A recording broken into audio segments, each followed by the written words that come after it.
La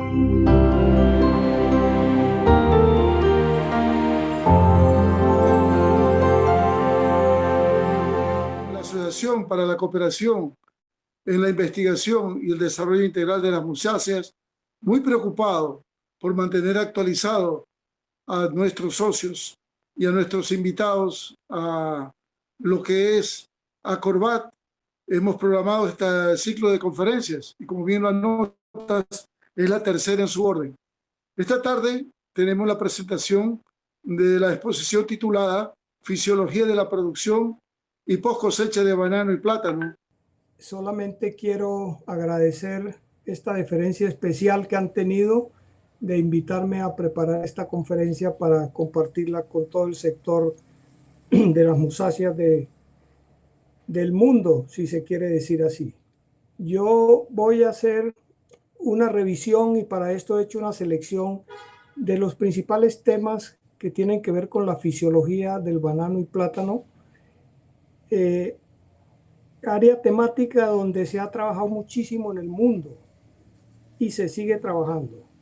Entonces, yo simplemente quiero traer cosas importantes que se han hecho en el mundo y en Colombia y cosas recientes que nos abren grandes posibilidades e inquietudes para seguir en esta investigación. La fisiología de la producción, como en cualquier cultivo, es la base para entender el comportamiento de una comunidad de plantas como un cultivo.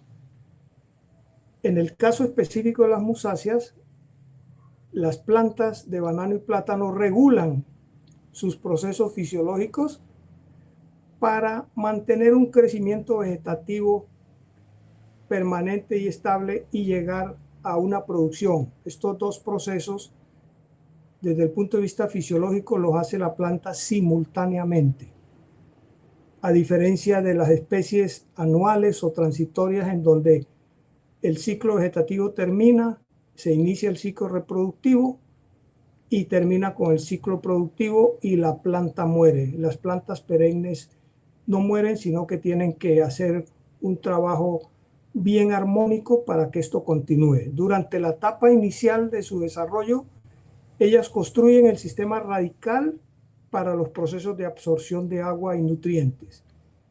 Después desarrollan las hojas, hablando en términos de fases fisiológicas de desarrollo, y las hojas para la fotosíntesis, y almacenan carbohidratos y compuestos en los órganos de reserva, que pueden ser las raíces, los tallos, tubérculos, rizomas o pseudotallos, como es el caso de las musáceas, para la emisión posterior de rebrotes, la floración y el llenado de los frutos. Eso, como lo conocemos en la fisiología, es la interacción, el resultado de una interacción entre el genotipo, el ambiente y el manejo agronómico.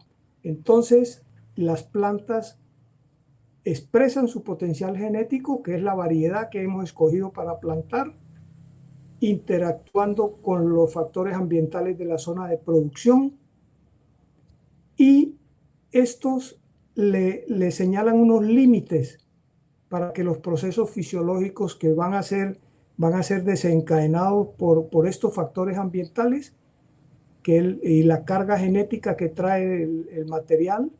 Entonces esos procesos fisiológicos básicos se desarrollan y van a expresar finalmente el fenotipo, como nos enseñan en la genética. Fenotipo es resultado de la interacción del genotipo por el ambiente, pues la calidad y cantidad del rendimiento es el fenotipo final, sino que en esa cosecha, pues antes tuvo que entrar otro elemento que es el manejo agronómico o las prácticas culturales. Ese primer proceso básico para que se desencadene la producción de un cultivo y la actividad productiva y el desempeño, pues es la fotosíntesis, que es la producción de carbohidratos que ocurre en las plantas y en los organismos fotosintéticos, ¿no? En donde la luz solar interviene como primer factor el CO2 de la atmósfera y el oxígeno de este proceso fotosintético. El oxígeno es el subproducto, y ese subproducto de este proceso fisiológico es el oxígeno que respiramos. De ahí la grande importancia que tiene la fotosíntesis para el planeta, ¿no?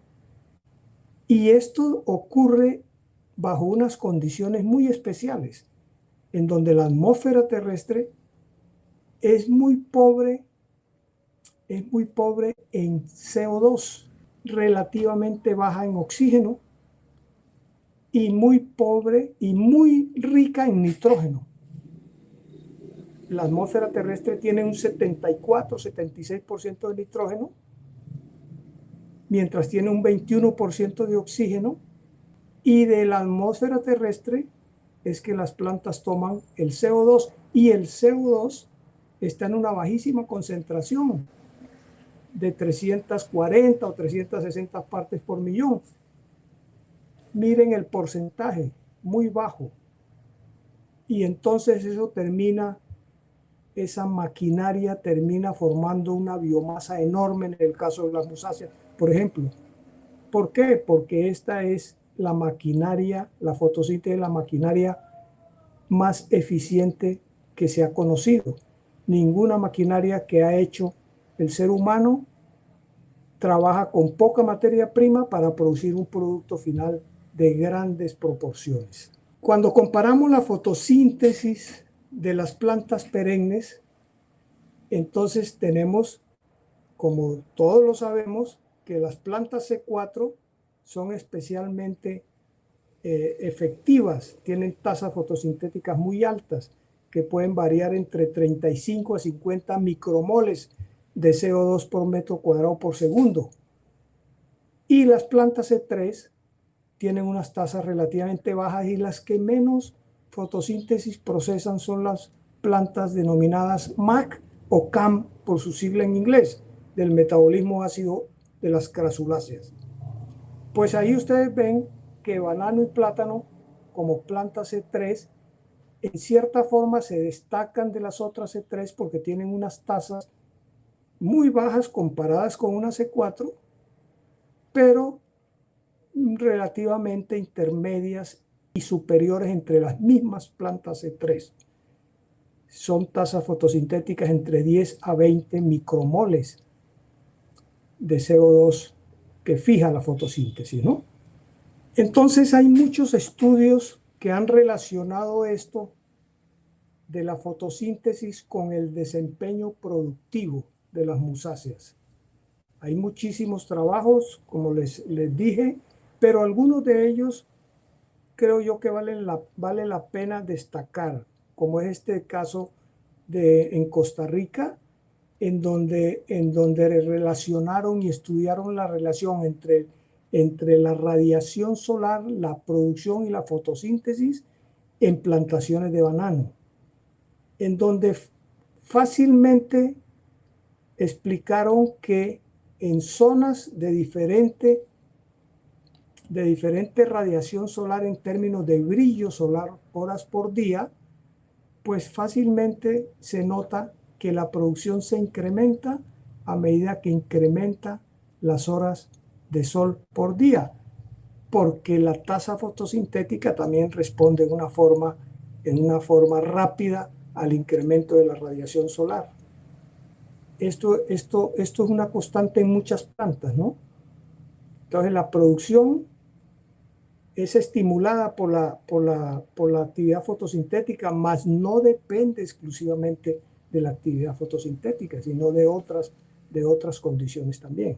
Y algún trabajo clásico que se hizo, bueno, eso depende de la actividad fotosintética de las hojas, de la actividad fisiológica de las hojas.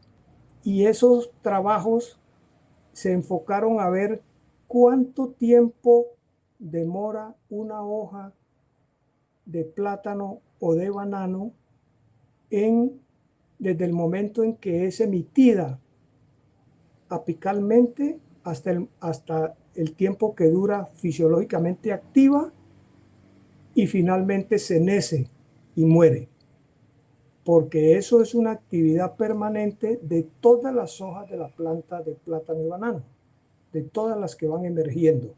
Entonces, en esta figura observamos que la evolución de las tasas de intercambio de gases, como son la fotosíntesis o la transpiración que vamos a ver posteriormente,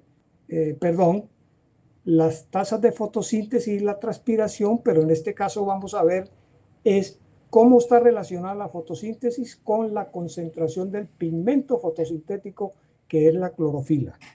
En los estados iniciales de la edad de la hoja, la tasa fotosintética tiene un comportamiento cuadrático, al igual que la tasa de síntesis de la clorofila en las hojas, ¿no?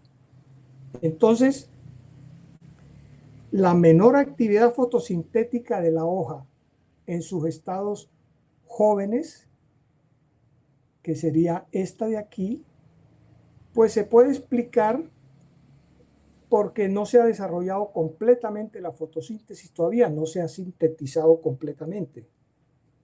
Entonces, hay una tasa de fotosíntesis máxima que ocurre más o menos unos 40 días, entre 20 y 40 días después que la hoja ha emergido.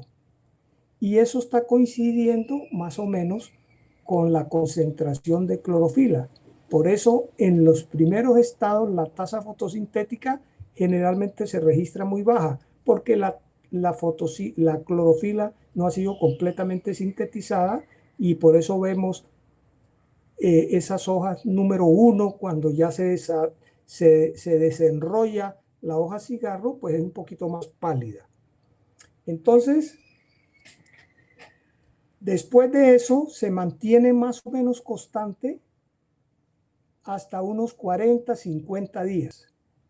Y posteriormente declina rápidamente hasta la senescencia total, que va a ocurrir más o menos hacia los 140 días después de la emergencia de la hoja. Entonces, en el caso del plátano, en este estudio, la hoja duró 140 días.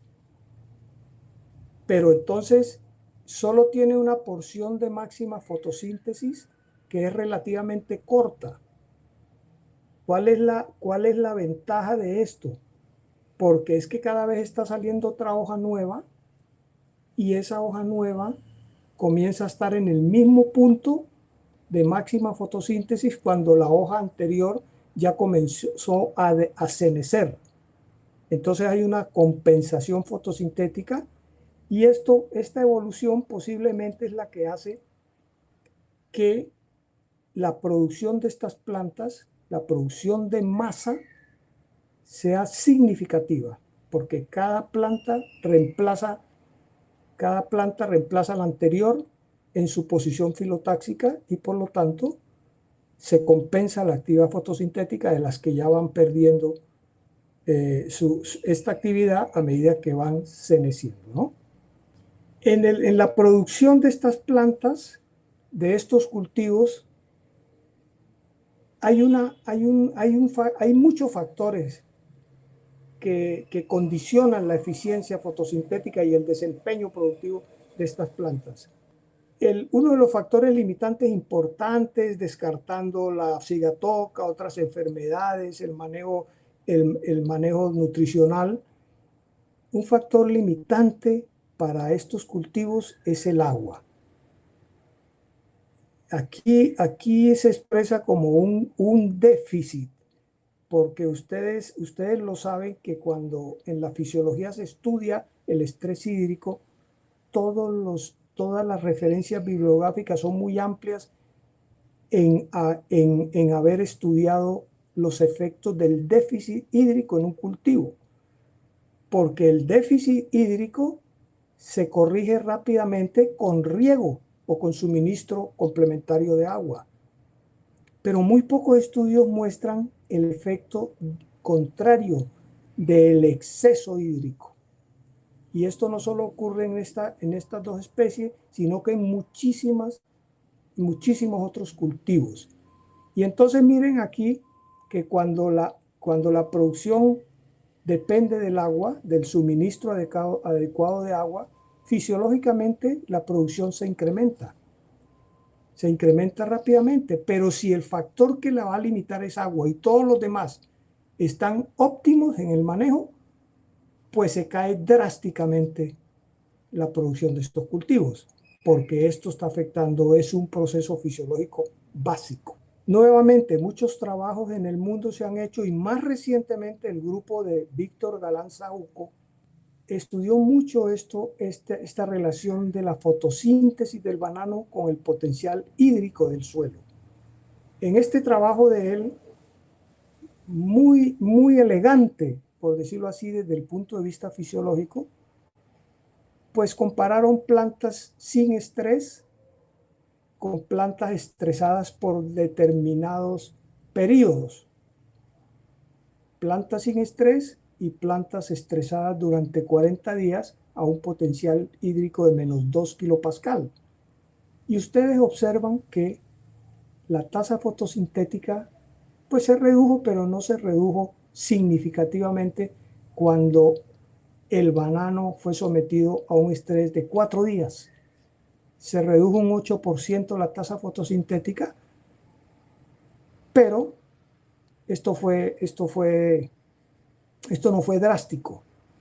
Cuando la planta se le fue aumentando el estrés, entonces ya cuando se estresaron plantas durante 6 días a una mayor condición de estrés, a menos 25 kilopascal, ya la tasa fotosintética se redujo 18%. Y cuando ellos aplicaron un estrés más drástico, durante 9 días y a menos 53 kilopascal, la tasa fotosintética se redujo casi 44%. Y finalmente, a un estrés muy severo de menos 70 kilopascal durante 12 días, prácticamente la fotosíntesis fue suspendida. Esto tiene unas implicaciones muy notables en el desempeño productivo del cultivo, ¿no? De ahí que compare Víctor Galán y su grupo comparan por qué es que esta diferencia del desempeño es porque el banano y muchas veces el plátano, pero en este caso el banano, se siembra en trópicos y en algunas regiones de subtrópicos.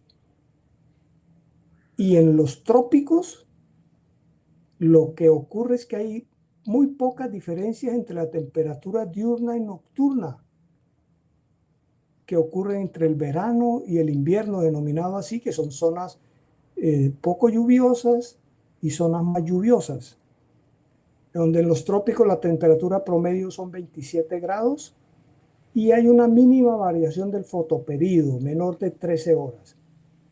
Y tenemos en los trópicos unos regímenes de precipitación muy variables.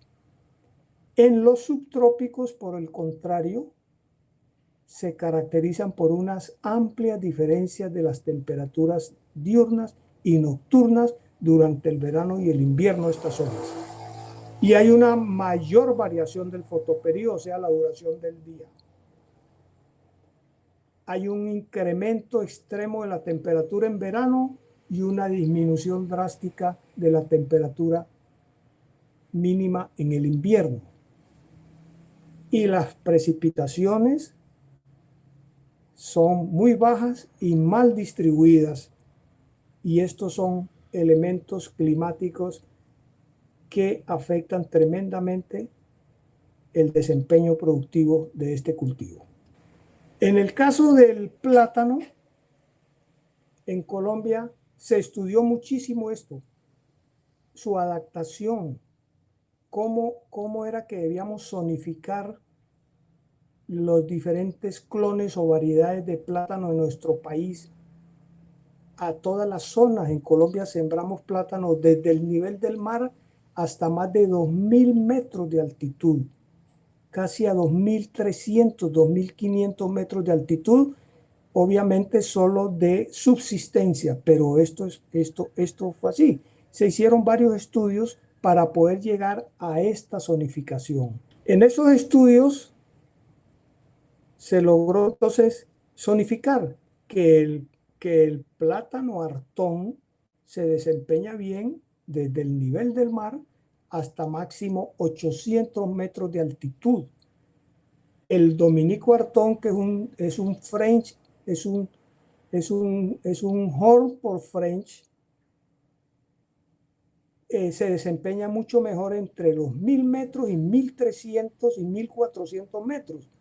Y ya a más de 1400 o 1350 metros, el clon dominico es el clon de altitud. Y miren ustedes lo que se observaba cuando el clon Artón se sembró entre el nivel del mar y 800 metros.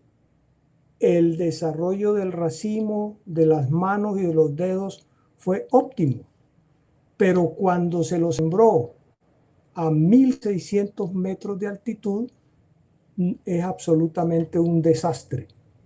Entonces, todos estos estudios demostraron que las variedades de plátano tienen que estar bien escogidas para que su carga genética y el desempeño fisiológico estén de acuerdo con la zona de producción.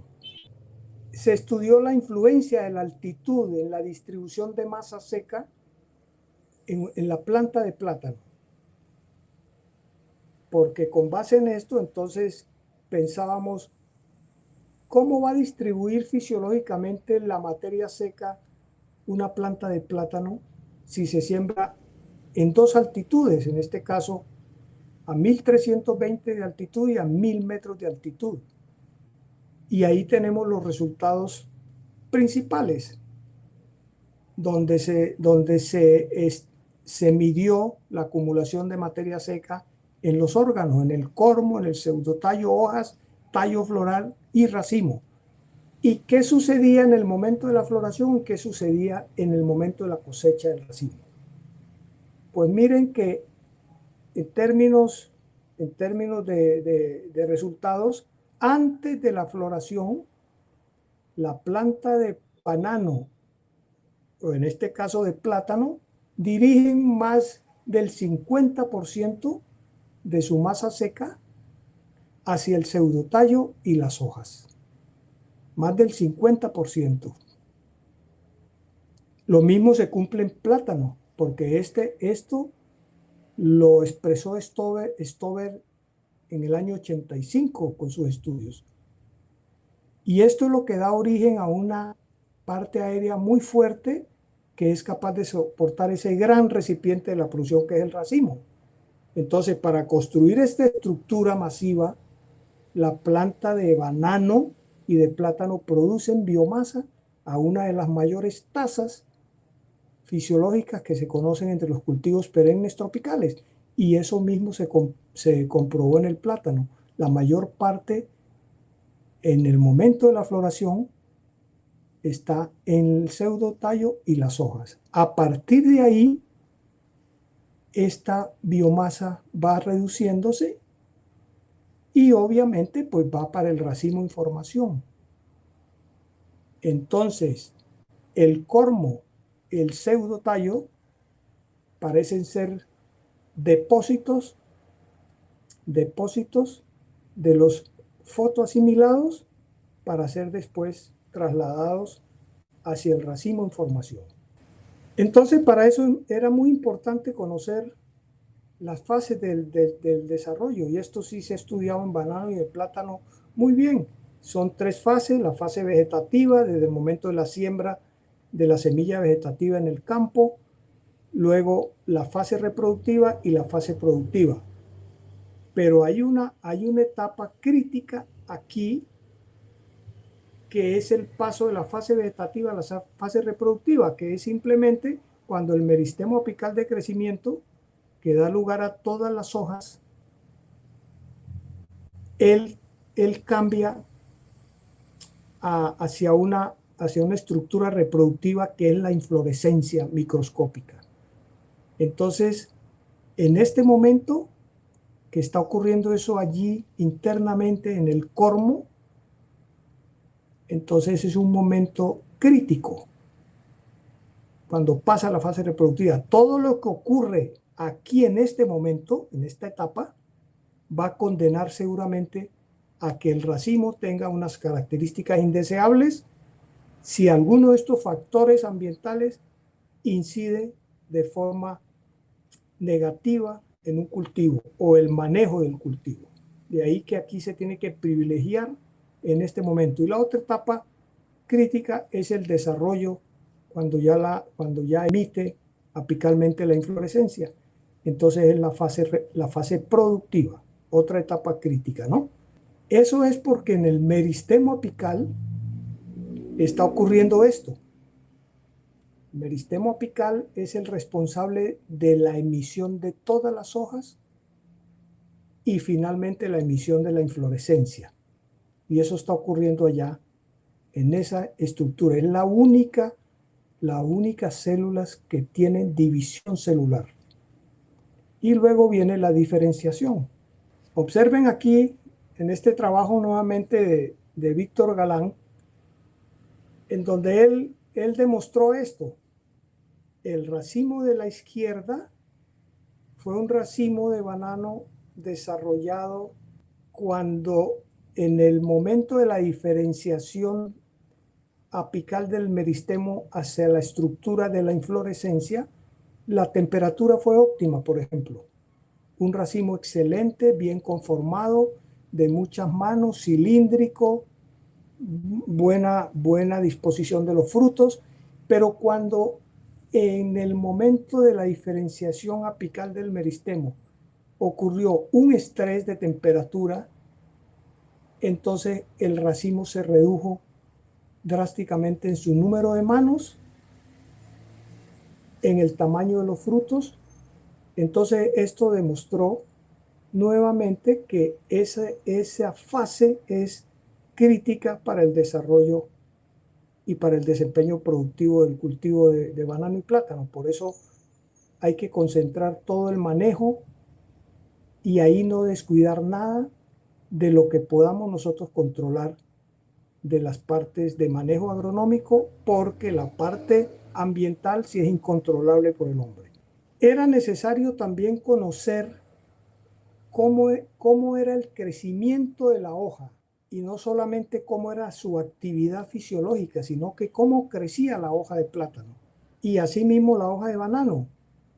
Y se comenzaron a medir medir el ancho, el largo y el área foliar de la hoja de plátano, desde la primera hoja verdadera hasta la última, que es más o menos la hoja 36 o 37. Me acuerdo que el doctor Silvio Belalcázar nos insistía que el término se debía usar era 36 más o menos 2 hojas.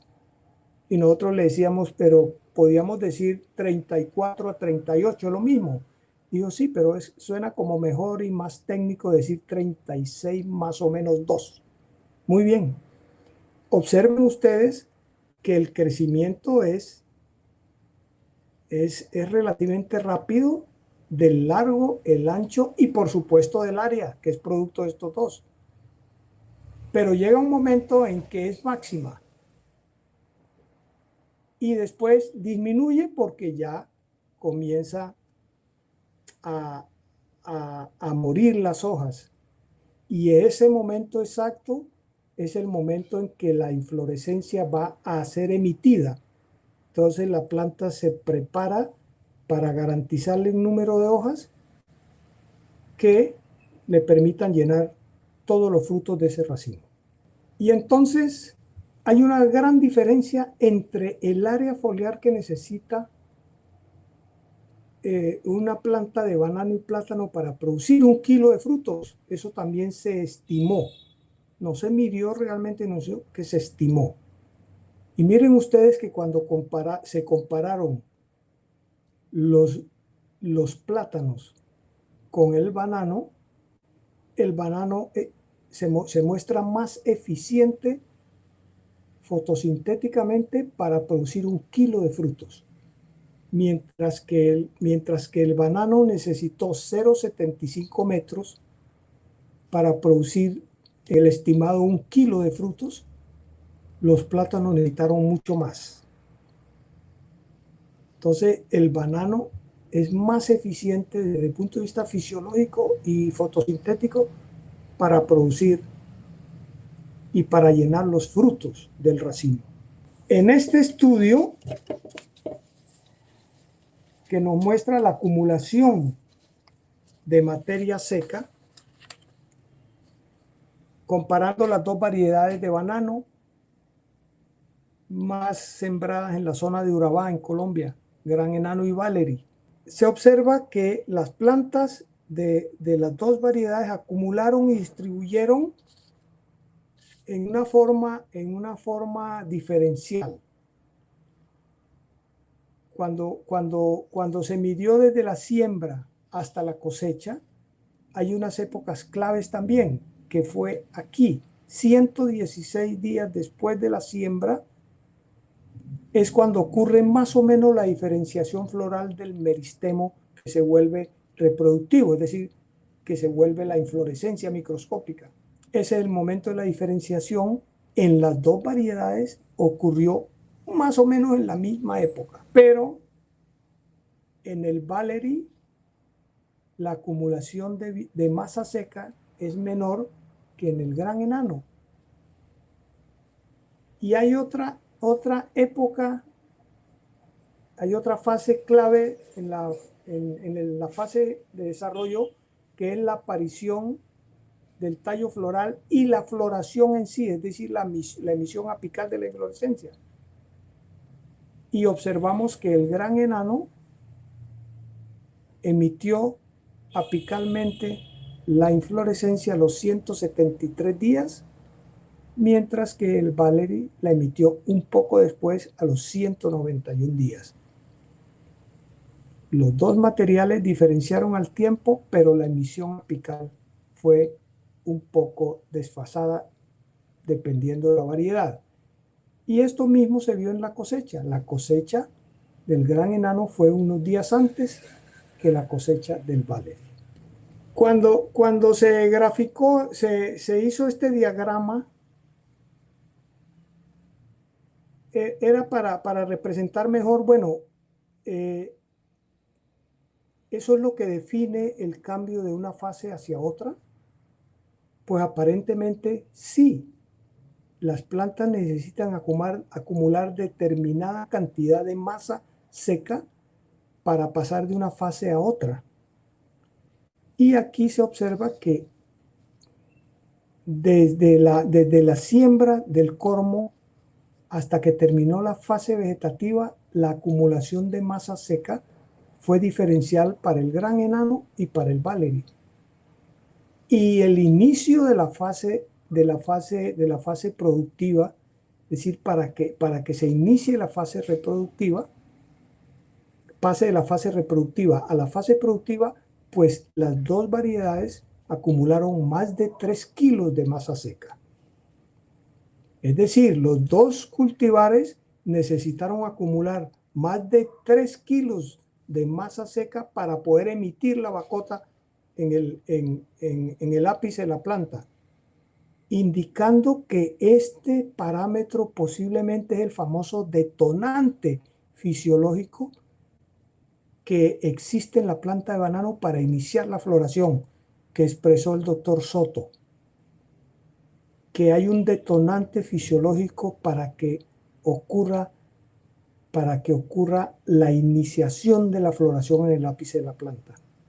Él lo llamó el detonante. A mí me pareció interesantísimo este término, el detonante fisiológico, para que pueda salir la bacota allá. Y cuando se estudió la dinámica de la acumulación de los elementos en estas mismas plantas desde el inicio hasta la cosecha, aquí solo presento el caso de los elementos mayores, pero también se estudiaron los menores. Los elementos mayores se acumularon en esta forma, como ustedes ven en las dos gráficas. En el momento de la diferenciación, nitrógeno y potasio se incrementan. Y en el momento de la floración, igualmente, la planta distribuye rápidamente esos nutrientes hacia allá. Lo mismo en el caso del fósforo, calcio y magnesio.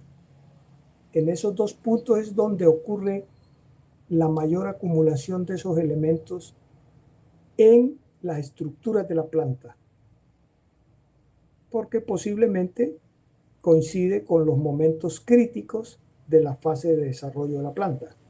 En los elementos mayores no fue tan contrastante. Ese artículo ya está en elaboración final, porque no hubo una tendencia clara de los elementos denominados menores y su acumulación en los diferentes órganos durante el desarrollo de la planta de banano, Valery o gran enano. Ahora, otro factor ambiental también muy discutido, el viento. Todos sabemos que el viento regula el intercambio gaseoso, los procesos de fotosíntesis y transpiración.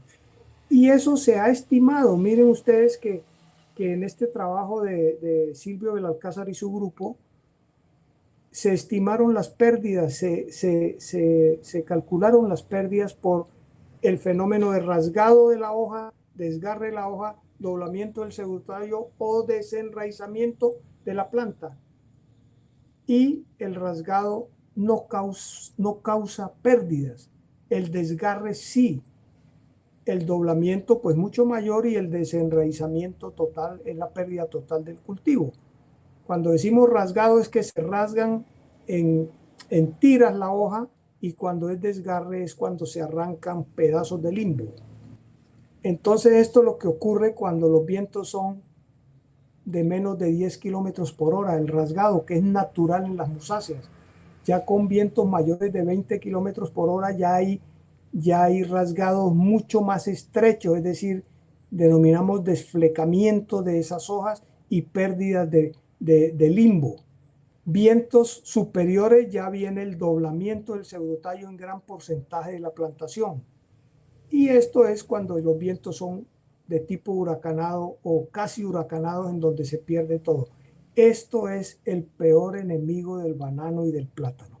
Yo diría, como algunos pensamos, que no es la cigatoca ni el fusarium, es el viento, porque un cultivo de esto llevado con toda la tecnología más avanzada y disponible, de control de cigatoca, de fusarium, de nutrición, etcétera, y llega el viento y destruye y arruina al productor. Entonces el viento es el peor enemigo de las musáceas. Pero este fenómeno lo estudió hace muchos años el grupo de Taylor y Sexton, y ellos dijeron que esto es natural en las musáceas, que se rasgan las hojas. Y ellos concluyen en su artículo que es beneficioso, todo lo contrario de lo que se pensaba, porque un rasgado foliar, simplemente el rasgado natural, es favorable para la transpiración, mejora la relación fotosíntesis-transpiración y puede ser responsable del 50% de la tasa de transpiración durante un episodio de estrés fuerte diario.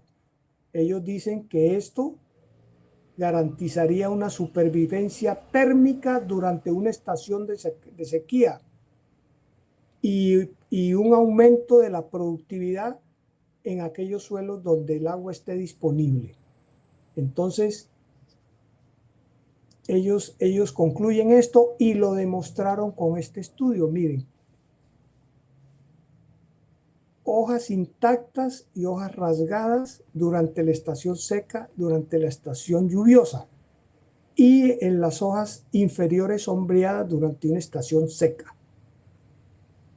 Y rápidamente observamos que cuando midieron la transpiración y la fotosíntesis, en una hoja intacta, por ejemplo, la temperatura de la hoja es de 46 grados. En una hoja rasgada, naturalmente, es 6 grados menor. O sea, es una temperatura más apropiada para ella. No se calienta mucho. La resistencia estomática, pues es la resistencia que está oponiendo al flujo transpiratorio. Pero miremos la transpiración. Miren, una hoja intacta, ellos midieron una transpiración alta comparada con la transpiración en una hoja rasgada. Y la tasa fotosintética también fue mayor en una hoja rasgada que en una hoja intacta, porque es negativa. Quiere decir que en la estación seca la fotosíntesis estaba bloqueada, mientras que en esa misma estación seca, una hoja rasgada tenía actividad fotosintética. Y lo mismo ocurrió en la estación lluviosa y en las hojas sombreadas en una estación seca. Entonces esto rompió el paradigma de que el rasgado de las hojas era perjudicial para el banano y el plátano. Lo mismo hizo posteriormente y más recientemente Robinson y Galán, que lo reportan en su libro. Cómo influencia el rasgado experimental sobre la fotosíntesis de la hoja de banano. Sin rasgado, la tasa fotosintética fue de 20,5 micromoles de CO2. Esa fue la tasa fotosintética. No se redujo obviamente, pues el testigo, cuando ellos hicieron tiras de rasgado de 100 milímetros, no ocurrió nada con la reducción de la fotosíntesis, pero cuando ese ancho de las tiras, el rasgado, fueron más pequeños, quiere decir que fue más drástico el rasgado, entonces ya la tasa fotosintética se afectó. Comprobaron ellos los estudios previos que había hecho Taylor y Sexton en esto, ¿no? Tenemos aquí otro paradigma de la cubierta de los racimos. Este trabajo fue presentado ya en una Corbat, sino que lo traigo aquí finalmente para discusión, porque lo que se estudió fue la cubierta de los racimos con polietilenos de diferente color. Cuando se hizo este estudio, pues con todos los colores, entonces llegamos a unas conclusiones muy sencillas. El color verde fue el que se comportó mejor en el plátano. Con el color verde se produjeron racimos de buen peso, de mejor peso individual de frutos y de calidad del fruto en términos de grosor. Y miren ustedes que cuando se cosecharon esos racimos, se notaba claramente que los del color verde eran los de mayor peso. Y fueron los mismos en el caso del banano. Con el color verde, ese polietileno, se tenían los mejores frutos y los mejores grados de clasificación de los frutos. Y cuando se estudió la maduración, entonces se observaba que precisamente los azúcares eran menores donde estaba el color verde y mayores donde estaba el color azul, que es el más utilizado. Y resulta que en un trabajo que hicieron los brasileros, ellos observaron que el color azul atrae los trips. Compararon colores de trampa en donde el color azul fue el que mayor número de adultos captó. Fueron atraídos por ellos, por ese color, mientras que en el verde no.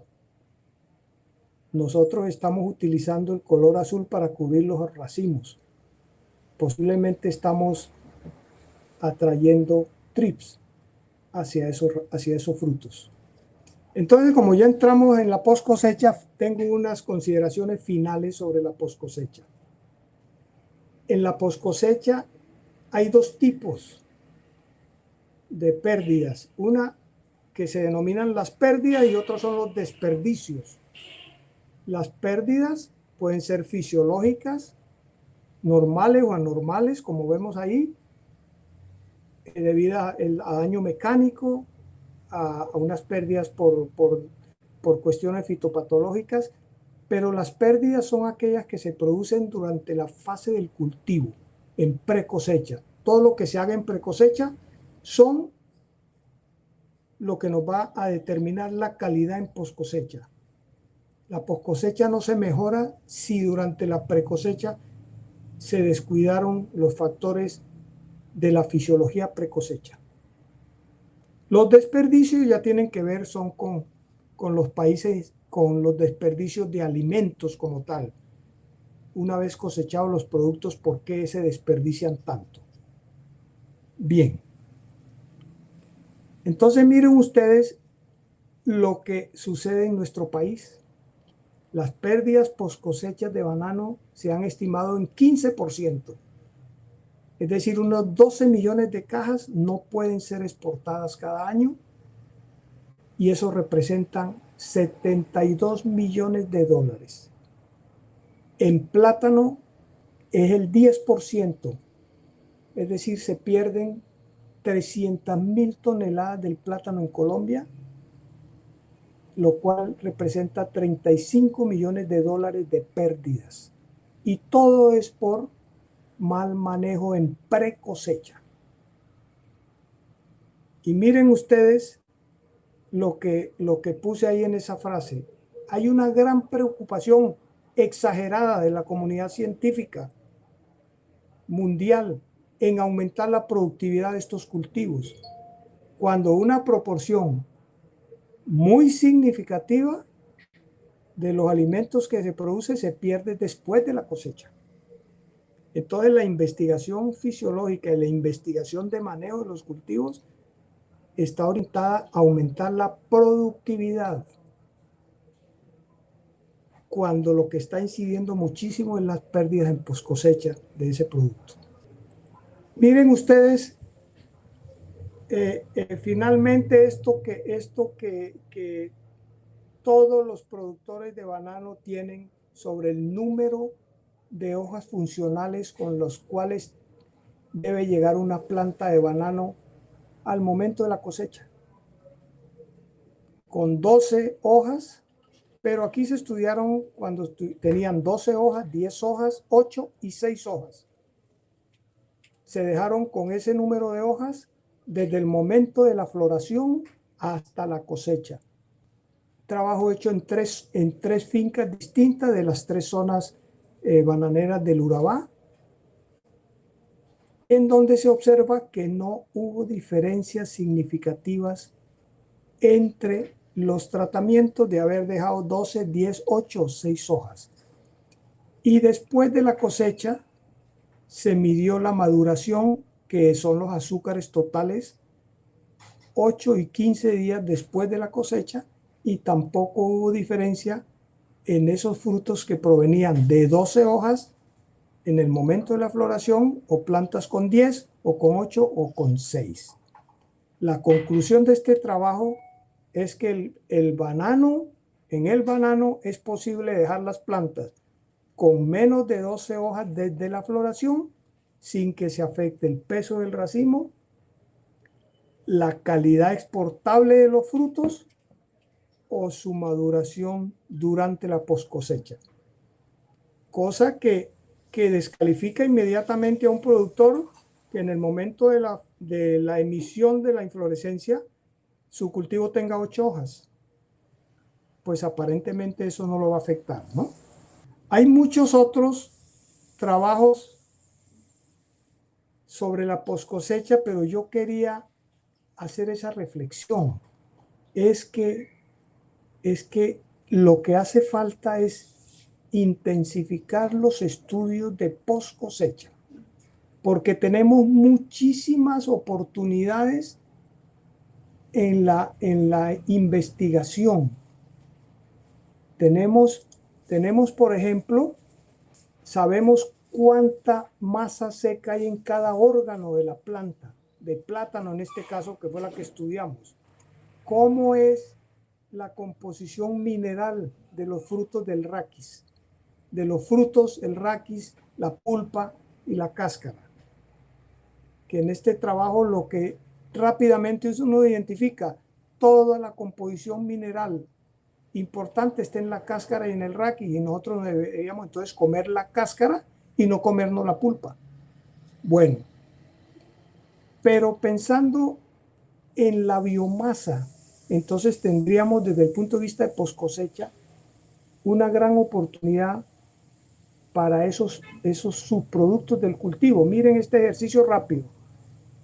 En un cultivo de plátano sembrado de 1.666 plantas por hectárea, donde se cosecharon 1.500, y estimamos el peso fresco de la planta, el peso del racimo. Sabemos que los residuos de cosecha quedan en la plantación, como son el cormo, el pseudotallo, la soja y el raquis. Esa biomasa fresca son más o menos 130.000 toneladas de materia fresca, representada por 13.500 los cormos, pseudotallos, hojas y raquis. Y la masa seca de todo eso está aquí. Quiere decir que nosotros podríamos utilizar, tendríamos un uso potencial de algunas cosas, no los cormos, porque los cormos sería antieconómico desenterrarlos, pero los pseudotallos sí, las hojas y el raquis de la planta. Eso nos permiten estimar la magnitud potencial de la biomasa de la planta que puede ser utilizada para alimentación animal y otros procesos industriales, ¿no?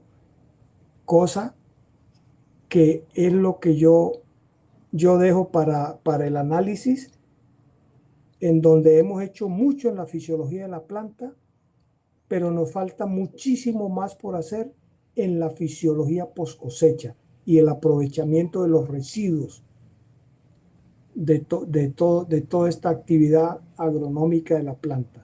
Entonces, eso era lo que tenía para compartir con ustedes. Y cuando uno trabaja en investigación, tiene decepciones, tiene alegrías, y siempre traigo esta frase que expresó un caricaturista brasilero, Hemphill, para que no nos desanimemos cuando trabajemos en investigación. Y en fisiología sí es cierto. Si no hubo frutos, valió por la belleza de las flores, y eso es lo que tienen las musáceas.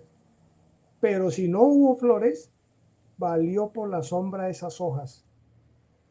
Pero si no hubo hojas, valió por la intención que tuvieron las semillas. Entonces, esto es lo que en la fisiología lo anima a uno, porque como siempre lo digo, los fisiólogos explicamos el desastre. ¿Por qué sucedió esto? ¿Por qué nos produjo tan poco el cultivo? ¿Por qué los frutos fueron de mala calidad? Entonces la fisiología explica el por qué ocurrió eso, pero eso no se puede mejorar ya. Explicamos el desastre. Las otras disciplinas agronómicas pueden corregir, como lo hace la fitopatología, la entomología, la nutrición, y corrigen un defecto. Nosotros, los fisiólogos, explicamos el desastre para que nunca más se vuelva a ocurrir, y que hagamos las cosas bien y sembremos los cultivos de acuerdo a los requerimientos fisiológicos de la planta. Muchísimas gracias por permitirme compartir con ustedes algunas cosas de la investigación fisiológica. Muy bien. Son muchas causas, ¿no? Realmente el hecho que una planta sea vigorosa, pues uno podría pensar que debe producir un gran recipiente productivo, como sería el caso del racimo. Pero no puede no ser así, porque esto va a depender también de su interacción con las condiciones ambientales.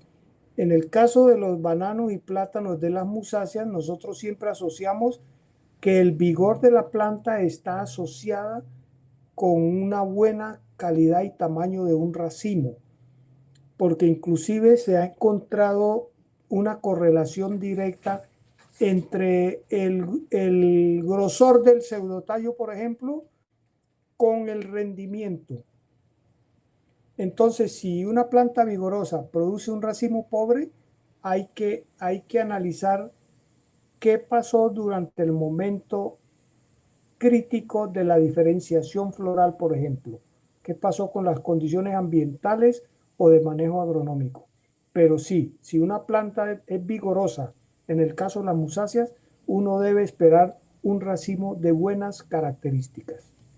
Ingeniero, mire, tenemos otra consulta y es la siguiente. ¿Plátano cuerno de alce produce mejor a mayor altura? Por los estudios que hemos hecho, el plátano Artón no produce casi nada a mayor altitud. Como les mostré en una diapositiva, en la zonificación, el plátano, el plátano, el plátano Artón, que sería el cuerno o el macho, es que a veces me confundo con los nombres comunes que tienen en otros países. Pero si es el plátano Artón, no. Si es el plátano Dominico Artón, sí, produce mejor a una mayor altitud máxima hacia los 1300 o 1350 metros de altitud.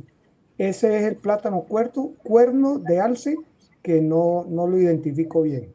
La próxima pregunta, el señor Carlos Cuello pregunta, ¿la fertilización al momento de la emisión floral influye en el llenado del racimo? Sí, hay dos épocas críticas que son el momento de la diferenciación floral en el meristemo apical del cormo, y la otra época crítica es en el momento de la emisión floral en el ápice de la planta. Entonces, sí, en ese momento, que es cuando se inicia la fase productiva, o sea, de llenado del racimo, sí es muy importante una fertilización adecuada y recargada hacia el elemento potasio, por ejemplo, que es uno de los responsables del llenado de frutos. Entonces, sí es importante concentrar una buena fertilización en el momento de la emisión floral en el ápice de la planta, en ese momento. La siguiente consulta, ¿es conveniente dejar a la planta madre parada en campo que alimenta la planta hijo o se tiene que cortar como muchos lo hacen? Desde el punto de vista fitosanitario, no sería conveniente dejar esa planta madre entera allí, desde el punto de vista fitosanitario, porque eso se va a descomponer y puede ser, puede albergar algunos problemas futuros para el hijo de sucesión. Lo que se recomienda es cortarla siquiera a 1,50 o a 2 metros de altura.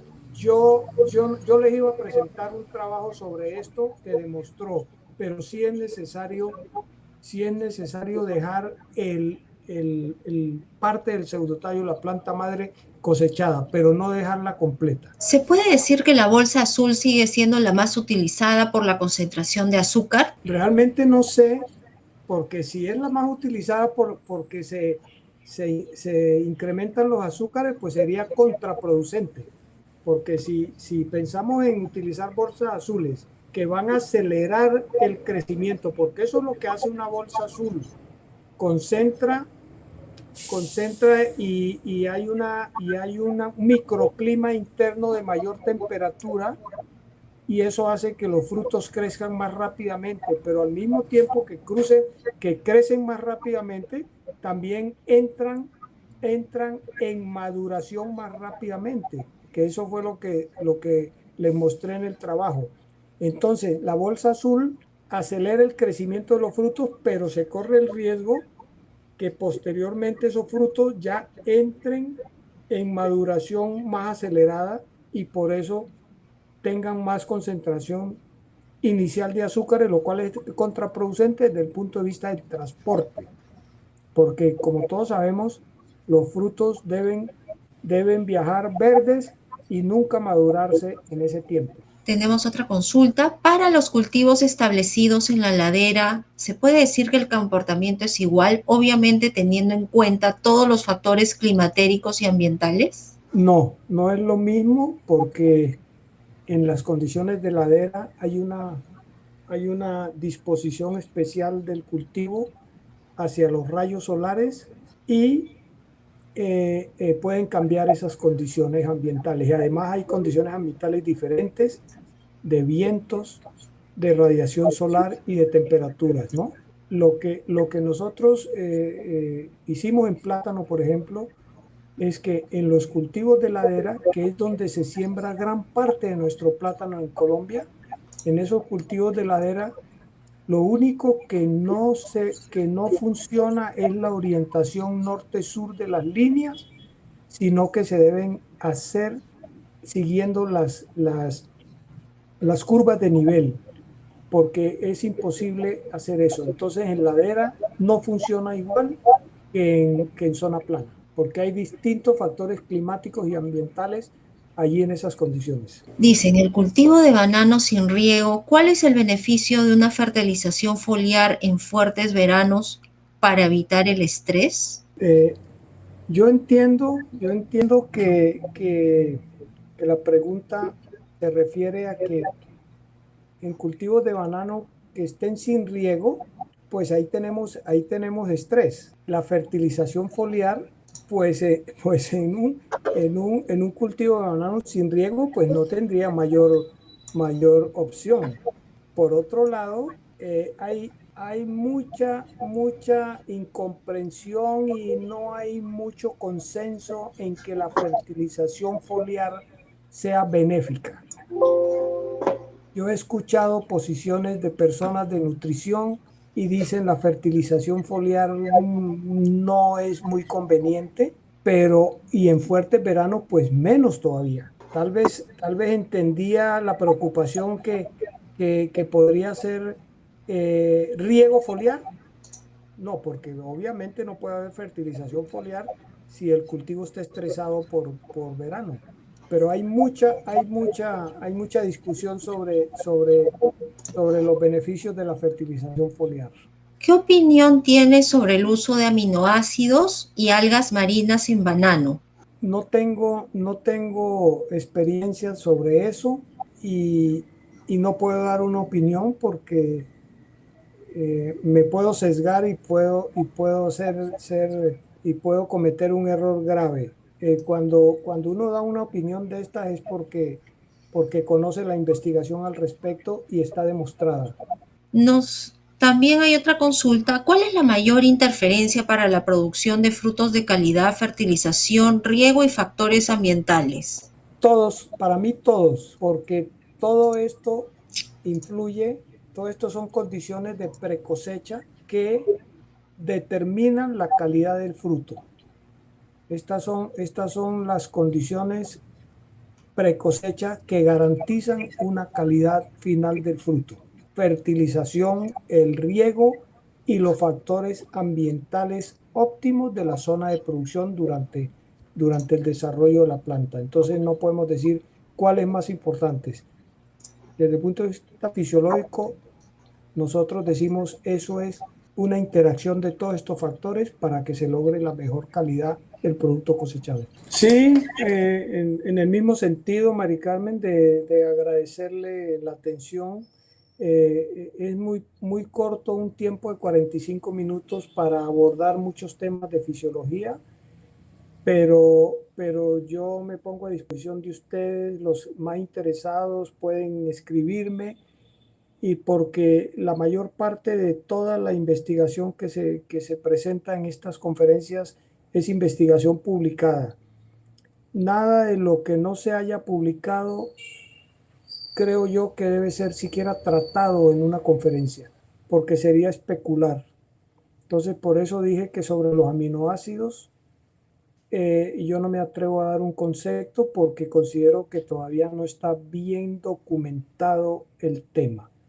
Y todo tiene que ser publicado en revistas científicas para ahora sí uno poder opinar. Toda esta investigación que les he presentado y que ustedes conocen otras, que estén publicadas hacen parte del acervo científico para el manejo de estos dos cultivos. Cualquier cosa que necesiten, con mucho gusto yo les puedo compartir los artículos científicos y técnicos que hay al respecto. Muchísimas gracias a la Junta Directiva de Acorbat por invitarme a esta conferencia.